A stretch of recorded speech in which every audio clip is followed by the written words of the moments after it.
Hey, what's up, people? Happy Friday. We have made it to the end of the first week. So what I have for you this Friday, I'm actually going to allow you to submit it um, uh, as late as Sunday at 11:59. I've got an article that's I think it's about 30 pages, and I was like, 30 pages is probably more than you would probably do in 50 minutes. So I'm going to go ahead and give you through Sunday at 11:59 to go ahead and do this. So I have an article that I would like you to briefly respond to in a discussion board.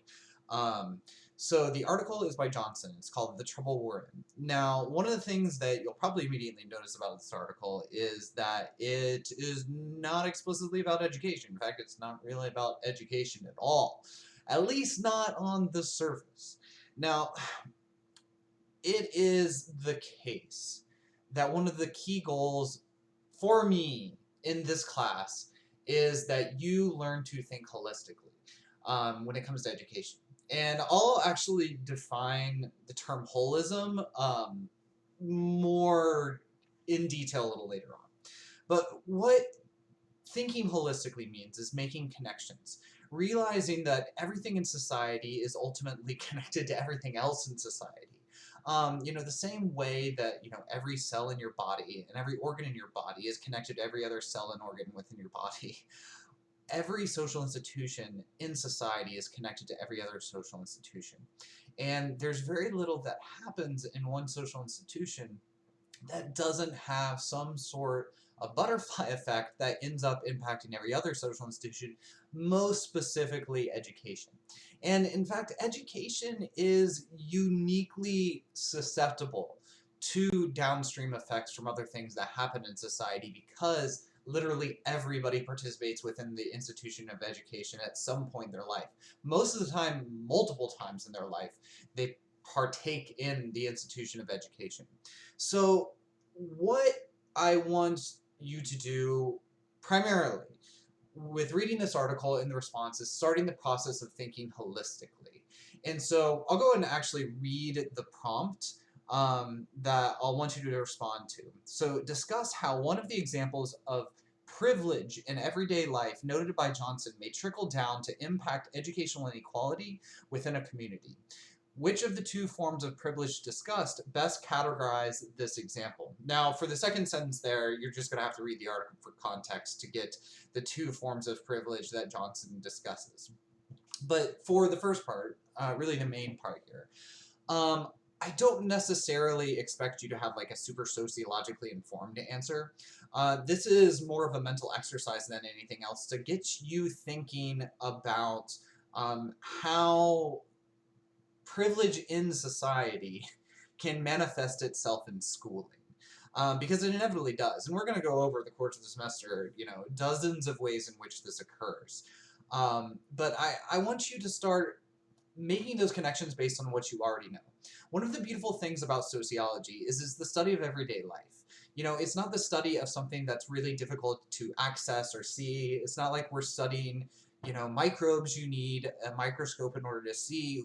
We're studying the world you live in and the world that by virtue of you living in, you already know. And so everybody by virtue of being proficient in living society is a little bit of a sociologist. They have to know something about society and how society works. And that's really one of the beautiful things about taking sociology classes.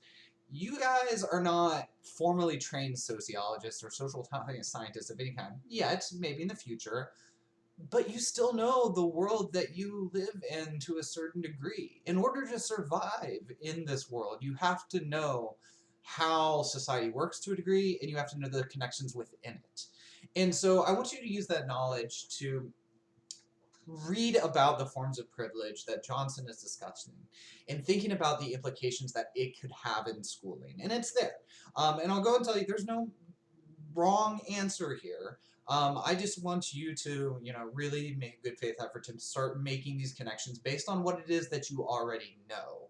I know you've gotten very little information from me because the semester just started, but like I said, everybody by virtue of living in this world, is a little bit of a sociologist, and I want you to be able to apply that by coming up with a creative and insightful answer, or at least to the best of your ability. Um, so the article is there, the discussion board is there. I actually have it in a discussion board form. I'd like you to next week respond to a couple of your classmates. The initial response is worth 5 auxiliary points. The follow-ups for next week would be another 2 additional points. I just want you guys to have an opportunity to actually integrate these responses into a bit of a discussion. I'd like this to be a discourse as much as possible. Um, yeah, I give you the option, and I'll do this really anytime I have a discussion board. Although it won't be too often because it's not every week we're going to have asynchronous activities. Um, it, I'll give you the option to either have a 150 word initial response, or what you could do is upload a 5-minute YouTube video and just post the link to your video. It's actually kind of similar to the process I'm doing now. But I have a link that I made. I have a video that I made. There's a link to it in this module that I posted about how to record a YouTube video on your phone. You don't even have to crack open a computer. It's actually amazingly simple.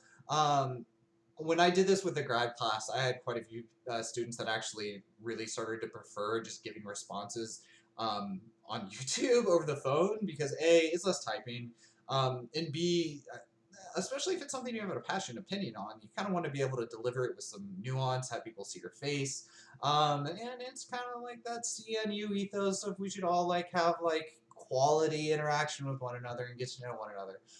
So I mean, it's not mandatory, but if you would like to do YouTube and post a video instead, you can do that, and I've got the instructions on how to do that just on your phone. So yeah, like I said, the main intention of this is to start you thinking holistically. Um, I want you to also start thinking about the nature of privilege and oppression. We oftentimes don't make the connection between inequality in broader society and inequality in schools as much as we should. Although I'm sure that people are aware that there's inequality in schools. Um, you know, the the forms of privilege and the forms of oppression that have historically been enmeshed in American society and in most societies inevitably impact educational opportunity, and so it's important to understand these broader issues of privilege and oppression in order to understand the dynamics of what happens within schooling. Yeah, I do want you to kind of start thinking about, especially the notion of privilege, and I think this article is a really good way to kind of introduce you to that. I know that this is, an education class, but, this is a sociology of education class ultimately, and so I think understanding, having the capacity to discuss the nature of privilege is an important prerequisite to having a sociological conversation. The other thing is this is also the way that I'm going to introduce you to the concept of intersectionality. Now, I'm going to go way more in depth on intersectionality at a later date. And I don't even believe this article explicitly mentions the term intersectionality. This article is from 1992, before that term was terribly popular. But Johnson actually, through the graphic you'll see, the wheel of diversity, illustrates intersectionality, which intersectionality, in so few words, is the way that dimensions of diversity interact with one another to grant either privilege or oppression. Because we're not all just one form of identity. We're not just, our race. We're not just our gender. We're not just our social class. We're a combination of all of these things. And all of these things ultimately interact. And through that interaction, that dictates our life chances and what we experience in our day-to-day lives. And so, yeah, you don't need to go too deep into the rabbit hole or down the rabbit hole on that. We'll get to that more in detail. I do want you to look at the wheel of diversity and his discussion of it, and know that that does connect back to a modern concept called intersectionality that's actually way more prominently discussed today than it was in 1992. and we're going to discuss it pretty substantially over the course of the semester. It's a term for any of you who spend a good amount of time on on political Twitter or like in social forms of social media that kind of orient around social justice. Um, you probably have been exposed to the term intersectionality. Intersectionality is a bit of a tricky term because it's one of those terms that the internet's kind of picked up from sociology, and sometimes when the internet picks up a term from sociology, the internet does a really bad job of like actually using it correctly. Um, but yeah, it's okay. We will just, like I said, we'll discuss that at length. So yeah. If you have any questions, obviously, feel free to hit me up. Um, you just have, like I said, do Sunday, the response to the article, the initial one response in the discussion board. You don't have to worry about responding to anybody until next week, and that's really that's all. I do want to kind of use this to set the intellectual stage for where we're going to be coming and or where we're going to be going in coming weeks. So yeah, other than that, have a good weekend, and I will see you back, I guess, digitally face to face on this coming Monday. All right, bye.